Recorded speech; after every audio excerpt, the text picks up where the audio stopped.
Hey Alejandro, Matthew here with freeprescriptionlenses.com. Of course, if you're into the whole brevity thing, let's just call you Hondro. So, Hondro in Sioux City, Iowa. Let me show you how I cut prescription lenses for your own RayBan New Wayfarer 2132 size 55. Today I will demonstrate on color 622, which is the black rubber. So, let's put your Italian frame into my Italian Santanelli, my $30,000 patternless edger, and the stylus is now going to come and trace the shape of your right lens. Then it's going to move over and trace the shape of your left. Here at freeprescriptionlenses.com, where everyone loves a bargain and no one is disappointed with quality. You buy the genuine, authentic RayBan frame, and you get free, clear, single vision prescription lenses or non-prescription fashion lenses. Of course, sadly, Hondro, your prescription is out of range of free, so you're just going to pay a little bit. And of course, you're getting lenses only. So I'm going to pull up the shape of your lens now. Put in your pupillary distance of 32.5. Let's do that. Got 32.5 for the right eye, and we're going to do 33 for the left. Oops, go back, hang on. Now let's do the right, 32.5 and 33. This is a polycarb lens. I'm going to cut on the soft cycle, and this is being cut for a Xyle frame, which is just old school name for plastic instead of metal or semi-rimless. So let's go ahead and begin. 32.5 and 33, polycarb soft on a Xyle. So these are your lenses before I begin. That is the right lens. That is your left lens, which is the strongest out of all of them. Don't worry, it's not going to be this thick. Your lenses are like a bowl. They are thin in the center, thicker at the edges. So the further you go, the thicker the points. But, you know, I'll knock $5 off if I could send them to you like this. How's that? You like a deal? Yeah, I don't think that's going to work for you. So, okay, back to work. I'm going to spin the axis wheel of my Marco 101 lensometer to, what is yours? 178. 178, which is 2 tick marks before 180, which also counts as 0 on the number scale. Your prescription for the right eye reads -4, -350 at 178. I'm going to turn the power drum. Let me just zero everything in to -4. I'm going to put your lens in and rotate it until the sphere power comes in clearly. Find the optical center, close that down. Check the cross curve, which is also the astigmatism correction, to make sure everything is lined up perfectly. And the crosshairs of my scope, both vertically and horizontally, and we are perfect. So I'm going to put 3 red dots on your lens, which are hard for you to see, so I'm going to hold them up to the light. Dot number 1, dot number 2, and dot number 3. And that is the right lens. I need those 3 dots so I can put everything on a straight line. That means that your lens, I can see it on this next tool that I'll be using to make sure it's oriented perfectly. Same axis on the left eye, which is rare. You're the same axis, so I'm going to spin. I don't have to touch the axis wheel. So instead, I'm going to turn the power drum to -6 1/4. Put your left lens in and do the same thing. Turn it until the sphere power comes in clearly. Find the optical center for both the sphere and the astigmatism. And we're going to get everything lined in there perfectly. Now, I'm going to put 3 dots on this lens. Remind me to put some more ink in there so you guys can see this at home. And of course, that is marked L for left. Now, I need to put a chuck on here. I mean a block. I'm sorry, excuse me, a block. I'm going to put a sticker on here which is going to stick this to the lens. This is what's going to hold it in place while it is cutting. So, 3M, the same people who make Post-it notes, make some double-sided adhesive stickers for the optical field. The black side is the sticky side, so I'm going to stick that onto the block. Pull away the tape to make this side sticky. That is your right lens. Get everything lined up. Essentially, when I look in here, I've got a vertical meridian and a horizontal one. And I want to put those 3 dots on my horizontal meridian, and that center dot's going to be on my vertical. And that is now going to be dead center in front of your pupil. So I'm going to do the same thing for the left eye. Take this block, put it on there. Take this sticker, stick it on there, pull the tape away. Get everything lined up perfectly again in the crosshairs of my scope. And bullseye. So the next step, actually, you know what? Since I know these cut large, the 55, I'm going to take this down a little bit in advance. I'm still going to have to probably take it down more. I'll explain that later. But for now, let me just hit start. And these calipers are going to come down and they're going to trace the right side of your frame onto the lens to make sure it's large enough to cut out. Starting with the concave side first, the rear surface, and then it's going to move over and trace the front surface, also known as the convex side of the lens. All the while measuring the thickness to know exactly where to place the bevel on the edge of the lens so it fits best inside the frame. The actual cutting wheel is down here on the bottom left. It's that lighter color wheel that looks and acts like a heavy grit sandpaper. That's going to grind away your polycarbonate material. This wheel in the center is going to put that channel or the bevel onto the lens so it stays inside the bevel of the frame. I will have to close the door due to the sound, but for now I just want you to see as your prescription lenses touches down onto the cutting wheel.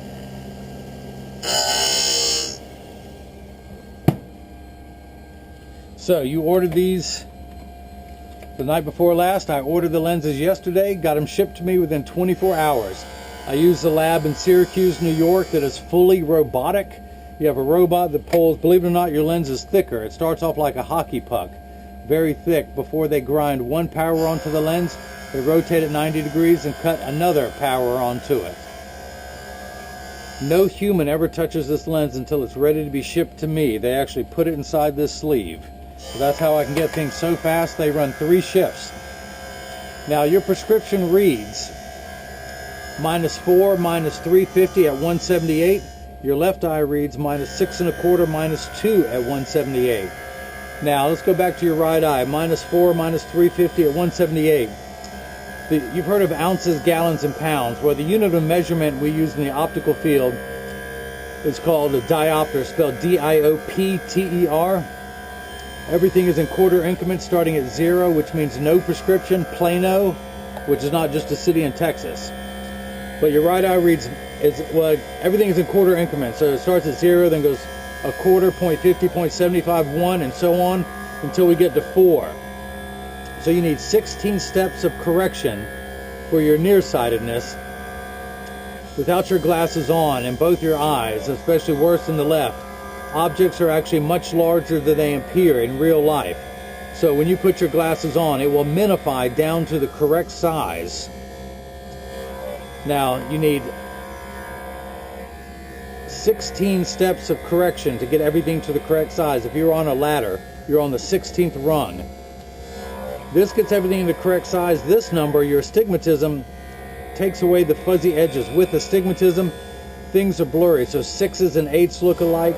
The letters P and F look alike. E and F, all that. So this gets everything the correct size. This takes away the fuzzy edges. It makes everything nice and crisp, nice and sharp. Now imagine that 350 as being, so you actually at a -750 combined power. -4 and a -50 equals -750, which is what we're going to read at the very end. If you can imagine this being the fine-tune knob, we turn that knob until everything is nice and clear. Can you imagine a straight line? The top of this card, 0 and 180. If this were a circle, 0, 90, 180, 270, back to 0. We would turn that knob all the way past 90, almost to 180, and we stop at 178. The first two numbers are real values. This is an arbitrary number. It can be anywhere from 0 to 180. It really means nothing. Now your left eye needs a lot more correction. You need 6 1/4 for your left eye, and then only -2, so which is 8 steps of astigmatism correction. 6 times 4, 24. You need 25 steps of correction. You're on the 25th rung, and then you go up another 8. So you're at 33 steps of total power for your left eye. 750. What is 750 times 4? Sorry, going to the calculator. You need 30 steps of correction for your right eye and 33 total power for your left eye. Sounds like your lens is done. Well, close to being done. It's near the final shape. So what I'm going to do is take it out of the chuck. I do want to dry your lens off so it's not slippery. You have some rough burrs, if you will, or rough edges, so I want to use my hand stone, which is completely flat. I can put my finger on it while it's running, and my finger gets warm due to the friction, but it's that friction that allows me to smooth out the edges of your lenses. And this white powdery substance that you see on your lens that I am now scraping away, that is called Schwarf.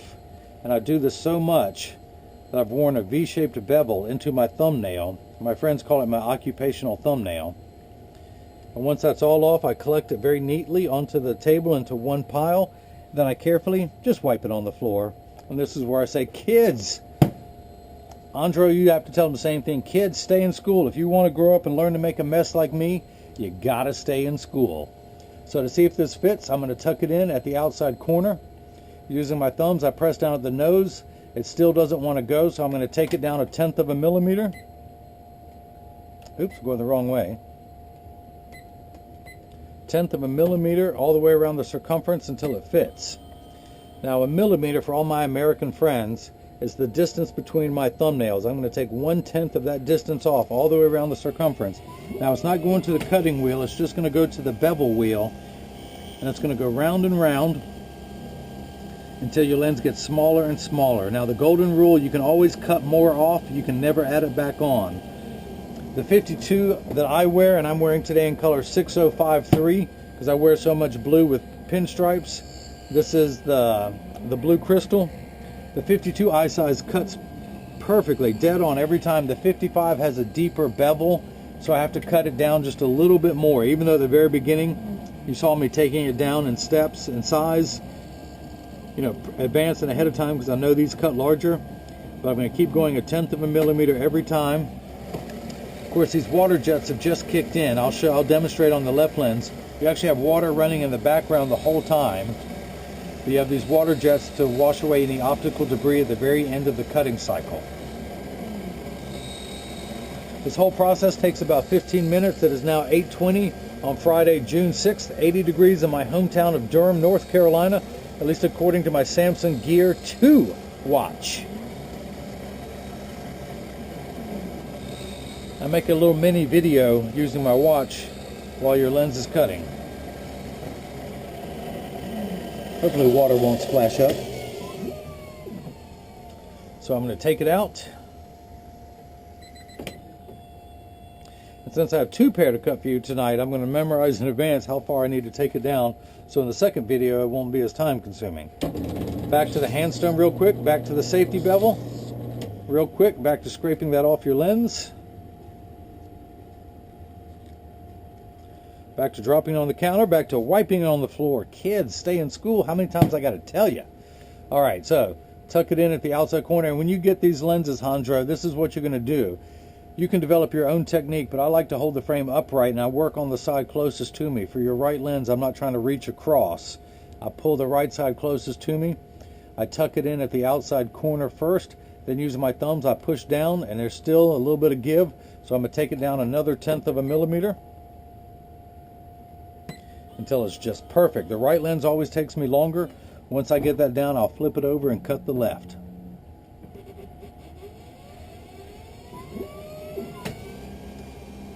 And now you can see the water in the background, hopefully. Polycarbonate cuts dry, where high index and plastic cut wet. Now your lenses are polycarb. Polycarb is 40% thinner and lighter than regular plastic. It is virtually unbreakable. Your lenses are bulletproof up to 22 caliber and have both UVA and UVB protection. We know what the sun's harmful ultraviolet rays can do to your skin, where your eyes are 8 times more sensitive than your skin. So you have permanent sunscreen for your eyes. I say permanent because the sunscreen lotions and creams and sprays have to be reapplied every couple hours.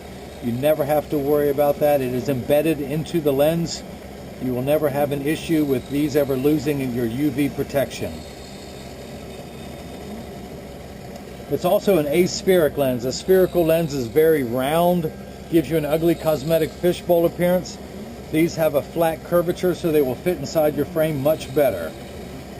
These are extremely high quality ophthalmic lenses. I had these custom ground. Most polycarbonate lenses have a center thickness of 1.5 millimeters. I had yours custom ground to a 1 millimeter center thickness, which is the minimum you can have in the United States. You can get them thinner in Europe, but we're a lawsuit driven nation. You can get them as thin as saran wrap in Europe, but if you drop them, they will shatter. That's the problem with something that's just too thin. All right, so back to the handstone real quick. Back to the safety bevel. Back to scraping that off. This time I'm just going to drop it right onto the floor. I'm going to eliminate the middleman, which is the counter. I think a little bit got on there, but... All right, now let's try it again. I'm going to keep doing this until it pops in easily. I'm going to tuck it in at the outside corner first, then using my thumbs, I press down. Ooh, we're almost there, but I want it to go in a little bit easier. Yeah, when I try and push it out, there's a lot of torque. So let me go down 1/10 of a millimeter more. Hit retouch one more time. I know this is getting boring, but I am just a perfectionist when it comes to cutting lenses. Some people like to dip the frame into heat. What that does is it makes your frame more pliable, makes it easy for you to pop the lenses in, but you don't have that heat pan at home. Plus, if you ever try and force it in too large, it can warp or distort the shape of your frame. It can, if you imagine your frame as a gutter, a rain gutter on your house, because it's shaped very similar with that bevel down in there. If this is too tight, it forces your gutter, your frame, to what we call roll, where this starts to bulge towards the front and maybe the lens wants to force its way out. That is just a poor mount. You will never get that from me. I cut every single pair of lenses that goes out the door here at freeprescriptionlenses.com, and I'll make sure they fit into your frame perfectly. Of course, having said that, people who cut lenses for this will use heat. They'll force it in them. They're in a hurry. They're rushing. They don't want to do what I'm doing, which is more time consuming. And trust me, I cut 30 to 40 pair of lenses a day. You just want to get done with it. But as a small independent businessman, I will not sacrifice quality. All it takes is one unhappy person. IBM did a study that a happy person will tell 10 people, an unhappy customer will tell 100 people. So I'm trying to stop you in advance from warning 100 people not to come to me. I'm going to make this perfect and easy if it takes me all night.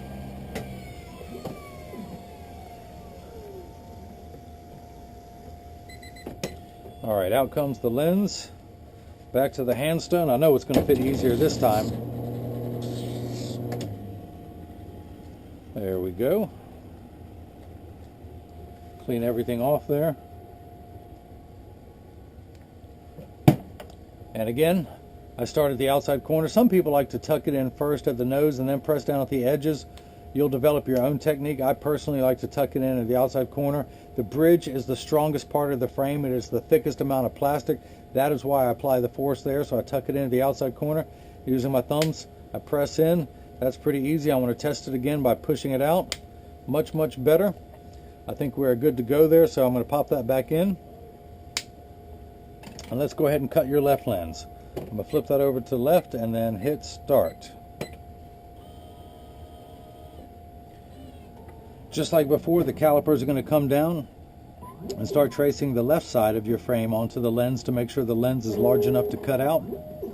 Again, starting with the concave, the rear surface, the back surface closest to your eyelashes. Then it's going to move over and trace the convex, the front surface of the lens that sits away from your face. All the while measuring the thickness of the lens to know exactly where to place the bevel. If you notice you have no thickness, the reason why I ask for a 1/0 center thickness is that controls the edge thickness as well. Nothing protruding from the edge of your frame. Great cosmetic value. That is why you come to me, Hondro. Hondro! Sorry, I got a little carried away. Still got a little caffeine in my system. So once this begins cutting, I'll keep working on your right lens. So this block is no longer needed. I'm going to take that off. Pull that sticker off. I'm going to keep that red dot on your lens. That is your optical center. I'm going to put it back in, that red dot, right through my viewfinder, right in the middle of my crosshairs. And see that I'm getting -4. Can you see that on the wheel? I'm getting a perfect -4. You have 3.5 diopters of astigmatism. So if someone owed you $4 and they borrowed $3.50 more, they would owe you $7.50. I'm going to turn the power drum until your astigmatism correction comes in perfectly. Look where we're at, -750, 7.25, 750, 775, 8. So the right is cut perfectly. For your left lens, we'll have a combined power of 8.25. We have 750 here, 6.25 -2, except -6.25. Add -2 to that, so that will be 8.25 there.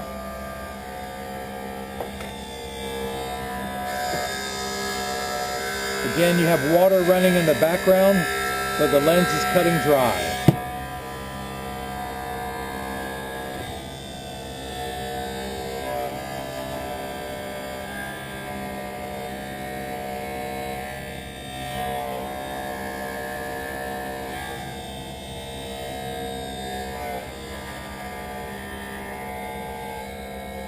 So Hondro in Sioux City, Iowa.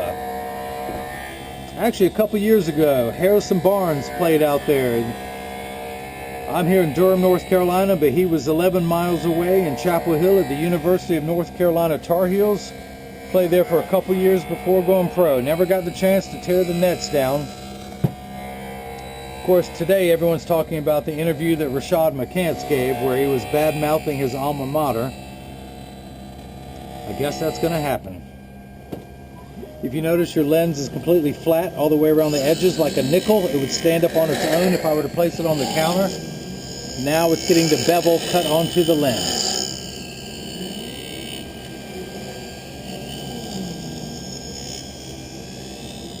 I love being able to pick this stuff off when it goes around.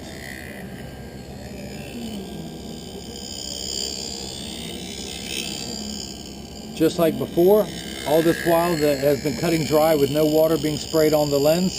And in just a moment, the water jets will kick in to wash away any optical debris. And right on cue. There we go. Let me make sure no water splashed on the lens. Dry that off. By the way, I will be including my own microfiber premium cleaning cloth for you with instructions on how to care for your cleaning cloth so it'll last you for years. As well as a photo request to have your picture on the website. A few years ago when I was at my barbershop, I saw all the heads on the wall of people he had taken pictures of. I started thinking I need to do that, so when my patients came to pick up their prescription lenses or glasses, I would take a picture of them. Now, after a few thousand pictures on several digital picture frames in my office, plus it was a good experience for everyone. Plus, people like to look at them when I'm doing repairs or adjustments. When someone comes to pick up their glasses, they like to see if they recognize anyone. I am very much a people person, but I don't get a chance to meet anyone who I'm cutting lenses for online. So that's why I put out a photo request. It helps me identify, ooh, look, that's a good piece right there. I might even just wrap that up and mail it to you. Let me scrape that off. And you know what's going to happen? Wipe it on the floor. Kids, stay in school. How many times do me and Hondro have to tell you? I went to school for years to learn how to make a mess like that. So kids, stay in school. So if you notice, I have the side closest to me. Again, I'm not trying to reach over the frame. I'm going to turn around this way. Tuck it in at the outside corner, and then using my thumbs, I press down at the nose. Snaps in perfectly. So that is that. Well, actually, no, it is not that. I'm going to pop the block off. Dry everything off. Of course, that is, look at that. No edge thickness showing. No edge thickness showing on your strongest lens. Plastic does a great job of hiding edge thickness. This is going to be a great cosmetic lens. Hopefully, this is the best lens you've ever gotten. So I'm going to put this back in over that one red dot, which is your optical center. Put it in there. And I'm reading, I'll make sure it's lined up perfectly there. Yeah, I'm reading minus, let me see, dial that in perfectly. Minus 6 1/4, that is one tick mark past 6. You have another 2 diopters. So 6 1/4 plus 2 is 8 1/4. So that is cut perfectly. I'm going to take this out. Your pupillary distance, 32.5 in your right eye, 33 in the left for a combined power of 65.5. I'm going to hold that up, and I'm going to place the 0 on my PD stick, short for pupillary distance stick, next to that, and on your right lens, or left lens, I'll hold that up, and we're getting 65.5. No, hang on. What is my math? Yeah, that's right, 32.5 and 33, 65.5. So that is cut just perfectly. Then the last thing I want to do is use my optical grade acetone to dry everything off, or clean off, not dry everything off, clean off the red dots from your lenses. And then I do want to hold these up to the light and inspect that there are no blemishes. That is that. We are perfect. And so I'm going to put these back into the protective sleeves and get them shipped to you. So Hondro, I hope you enjoyed watching your glasses being made. If anyone has any questions about what I can and can't do, just email me at freeprescriptionlenses@gmail.com. And everyone else got the chance to see how I bring that love and feeling back to glasses. Thank you.